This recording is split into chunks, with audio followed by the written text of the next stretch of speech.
Semoga kita senantiasa dalam rahmat-Nya, dalam perlindungan dan pertolongan-Nya. Dalam beberapa minggu ini, kita semua mendapatkan musibah berupa sakit yang menyatukan rasa dan harapan. Rasa yang sama ini melahirkan satu solidaritas, baik secara keseluruhan kita sebagai bangsa Indonesia, maupun dalam skala kecil dari satu rumah ke rumah. Kita merasakan sakit itu dan menimbulkan kelembutan dalam hati, sehingga kita tidak ingin orang yang kita cintai mengalami sakit yang sama. Atau kalaupun faktanya harus diuji, orang yang kita cintai mengalami sakit yang sama dengan kita ingin mereka segera sembuh seperti kita pun ingin segera sembuh. Dan juga sakit itu menyatukan harapan.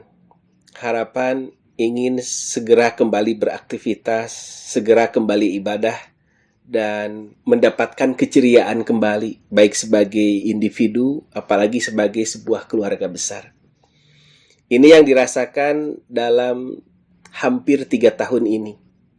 Semua orang merasakannya, sehingga memang bukan hanya kita saja yang mengalami. Mengapa saya awali mukadimah ini dengan ungkapan seperti yang disebutkan di judul, supaya jangan sampai ada di antara kita yang merasa kita ini orang yang paling menderita sedunia. Kita ini orang yang paling terkena musibah paling besar sedunia. Karena biasanya itu yang setan bisikan kepada kita.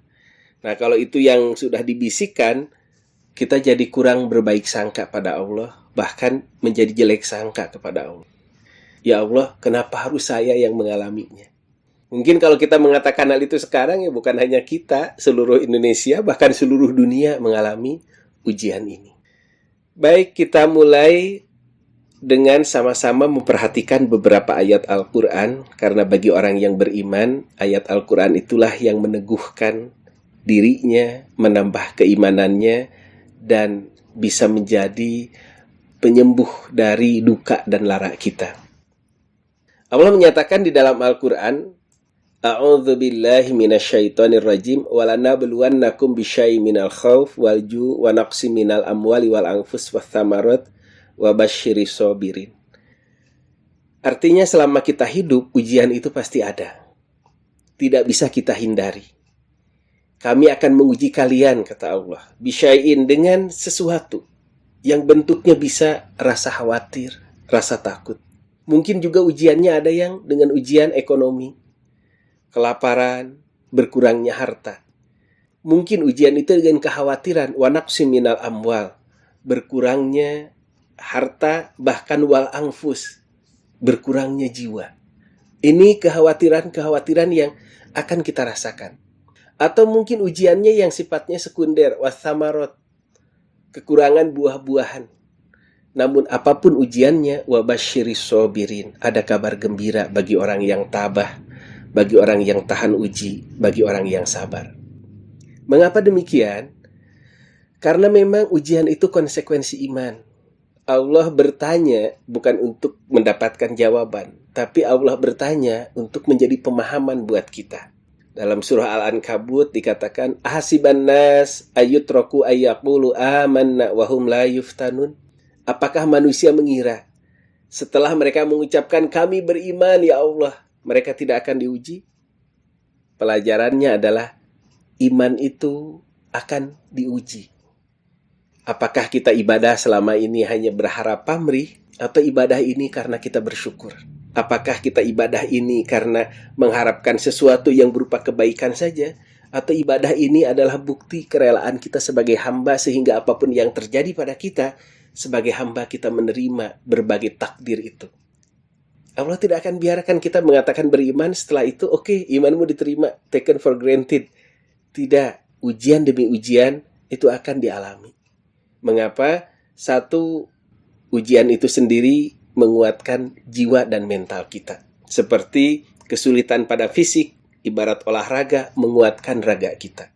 Yang kedua, memang di antara rukun iman itu kan ada ridho pada takdir. Nah, ujian pada takdir inilah yang membuat ada hal-hal yang mungkin dirasa tidak enak, tetapi disitulah ujian bagi keimanan kita. Berhadapan dengan apapun berupa musibah atau ujian, kita memang harus sabar. Dan sabar itu tidak boleh berbatas. Tetap harus positive thinking, tetap mesti memiliki daya tahan mental untuk menghadapi ujian itu, dan dengan jiwa yang tenang, dengan pikiran yang jernih, kita berusaha mencari solusi demi solusi. Jangan putus asa. Mengapa tidak boleh dibatasi itu sabar? Karena pahalanya tidak dibatasi juga. Kalau pahalanya tak terbatas, itu menunjukkan kesabarannya pun jangan berbatas juga. Allah berfirman, A'udzubillahi minasyaitonirrajim, Innama yuwaffas shobiruna ajrohum bighairi hisab. Sesungguhnya orang-orang yang sabar itu nanti akan dicukupkan pahalanya tanpa batas. Artinya memang apapun yang kita alami, jika itu sesuatu yang menguji daya tahan mental kita, menguji kreativitas kita, menguji pilihan-pilihan tindakan kita, ya harus terus-terusan dicoba dan dicoba lagi. Karena kata Rasulullah, setiap penyakit itu ada obatnya. Kalau berjodoh, sembuh. Kalau tidak berjodoh, cari lagi yang lain. Cara pengobatannya. Dan semua upaya untuk menjadi sembuh itu, dengan cara pengobatan tadi, kita mendapatkan pahala sunnah. Kalau sembuh, maka itu bonus. Kita hidup di atas sunnah dan berupaya di atas sunnah. Kenapa kita harus mengalami beberapa musibah? Mungkin itu yang seringkali terpikir oleh kita ketika pertama kali musibah itu mendera atau menerpa kita. Rasulullah SAW di dalam hadis sahih riwayat Muslim mengatakan, ma yusibul mu'mina min syaukatin fama fauqaha illa rafa'ahu Allahu biha darajah au hatta anhu biha khoti'atan. Tidak ada satu musibah pun, tidak ada satu cobaan pun yang menimpa seorang muslim, hatta yang paling kecil dia tertusuk oleh duri, atau musibah yang di atasnya, illa rafa'ahu Allahu biha darajah, kecuali musibah itu ketika dihadapi dengan jiwa yang sabar, pikiran yang positif, upaya yang kreatif, itu mengangkat derajatnya atau menghapus satu dari dosanya. Hadis seperti ini ada beberapa yang senada, tapi yang jelas mari kita berlapang hati dan bergembira dengan pujian Rasulullah Sallallahu Alaihi Wasallam ini. Rasulullah pernah menyatakan di dalam hadisnya, ajaban li amril mu'mini. Sungguh mengagumkan urusan orang yang beriman itu. Inna amrohu kullahu khair. Karena urusan orang yang beriman itu semuanya baik. Walaysa dzaka li ahadin illa lil mu'min. Dan hal itu tidak akan bisa dialami, semua hal yang menjadi baik, kecuali bagi orang yang beriman. In asobat husarro, apabila mereka mendapatkan kesenangan, kemudahan, kebaikan, syakaro, mereka bersyukur, maka itu menjadi kebaikan. Sudah dialaminya menyenangkan, dapat pahala juga. Wa in asobat hudoro, apabila mereka mengalami kemadorotan, musibah, hal-hal yang tidak menyenangkan, sobaro, mereka bersabar, fakana khairullah. Dengan sabar itu, dengan pikiran yang jernih, kita bisa cari solusinya karena kita tidak panik. Orang yang sabar, hatinya tenang, tidak panik, dan dalam upaya mengangkat kesulitan itu dengan izin Allah, dia pun diampuni semua dosanya dan diangkat derajatnya. Maka semua urusan orang yang beriman ini menjadi kebaikan. Dan kalau hitung-hitungan, apa yang terjadi misalnya pada saya dan keluarga, ujian kesenangan, kebahagiaan dengan ujian sakit, itu secara rasional kita hitung pasti lebih banyak kebaikannya, pasti banyak kemudahannya, lebih banyak kegembiraannya. Dan kita alhamdulillah selalu bersyukur atas itu. Dan tibalah saatnya hari ini kita dihadapkan pada ujian, kesulitan, dan kesakitan. Ada musibah yang menimpa salah seorang dari yang sangat kita cintai dan sangat kita hormati. Pertama harus bersabar. Mengapa? Ya karena kalau hitung-hitungan rasio, sakit kita atau sakit saudara kita, sakit ayah kita, sakit suami kita, itu lebih sedikit dibandingkan dengan saat-saat sehat dan saat-saat gembiranya. Yang kedua, dan inilah peluang kita juga mendapatkan pengangkatan derajat menjadi meningkat dan lebih meningkat lagi. Kita berpikir jernih enggak? Kita sabar enggak ketika menghadapi persoalan ini? Masya Allah. Kata Rasulullah, mengagumkan orang yang beriman ketika punya dua sikap yang positif ini. Mendapatkan kebaikan bersyukur, giliran mendapatkan ujian yang menimpanya, dia bersabar. Mudah-mudahan kita semua seperti yang disebutkan di dalam hadis ini. Dan besarnya pahala itu juga berbanding lurus dengan beratnya cobaan. Dimana disebutkan dalam hadis ini, inna izomal jazai ma'a izomil balai. Sesungguhnya besarnya pahala yang diperoleh itu bersama dengan besarnya cobaan pula. Mungkin kita pernah mengalami ujian-ujian, tapi ujian itu tidak seberat ujian yang sekarang sedang kita hadapi. Maka sadarilah, pahalanya pun tidak akan sebesar yang kita alami saat ini ketika kita tetap berpikir jernih dan berlapang dada dalam menghadapinya. Wa innallaha idza ahabba qauman ibtalahum. Dan terkadang ketika Allah mencintai satu kaum, Allah uji dia. Dia mengeluhnya kepada siapa? Kalau mengeluhnya kepadaku, kata Allah, aku akan berikan ilham.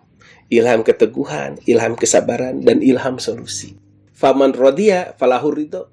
Kalau dia sabar dengan ujian yang aku berikan, maka aku pun ridho kepada orang-orang yang diuji itu. Wa man sakhito falahu sukhtu. Tapi kalau seandainya mereka malah marah dengan ujian itu, maka aku pun bisa marah kepadanya.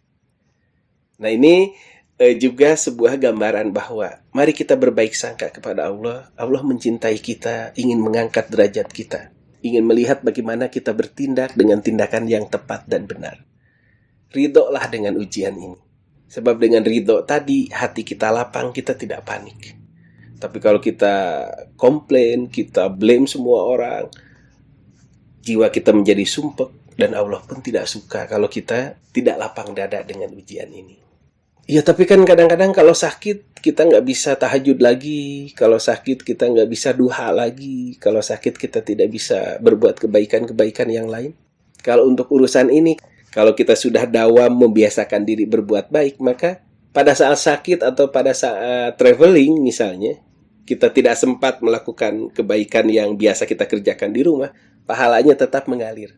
Idza maridul abdu au safaro, apabila seorang hamba sakit atau dalam perjalanan, kutibalahu mislu ma kana ya'malu muqiman sahihan, maka tetap dicatatkan pahala baginya seperti ketika dia sedang sehat atau ketika sedang bermukim, sedang di rumah.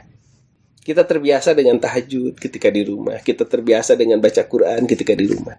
Saat traveling tidak sempat lagi, saat sakit tidak sempat lagi.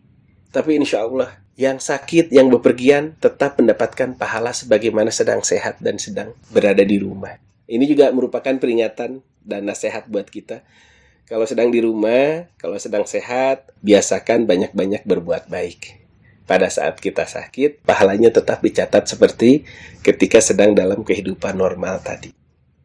Kenapa sakit itu dialami oleh kita? Allah sayang. Kalaupun ada dosa, ingin dosa itu dihapuskannya di dunia dan pulang ke akhirat itu kita tanpa dosa. An Abi Hurairah radhiyallahu anhu qala Rasulullah sallallahu alaihi wasallam. Dari sahabat Abu Hurairah, bahwa Rasulullah sallallahu alaihi wasallam pernah mengatakan, "Ma yazalul bala bil mu'minin wal mu'minati fi nafsihi wa waladihi wa malihi hatta yalqallah wa ma alaihi khati'ah." Cobaan itu akan senantiasa ada, dialami oleh orang beriman, apakah itu laki-laki ataupun perempuan. Ujian itu bisa macam-macam. Bisa bentuknya ujian yang mengenai individunya, pada perasaannya, pada pikirannya, atau pada apa yang dialami berupa sakit, atau pada hartanya, atau pada yang lainnya. Kenapa? Hatta yalqallaha wa ma alaihi khati'ah. Sampai dia bertemu Allah, dia tidak bawa dosa sedikit pun. Mengapa? Dosanya sudah digugurkan dengan ujian-ujian yang dialami dan dihadapi dengan penuh rasa sabar tadi.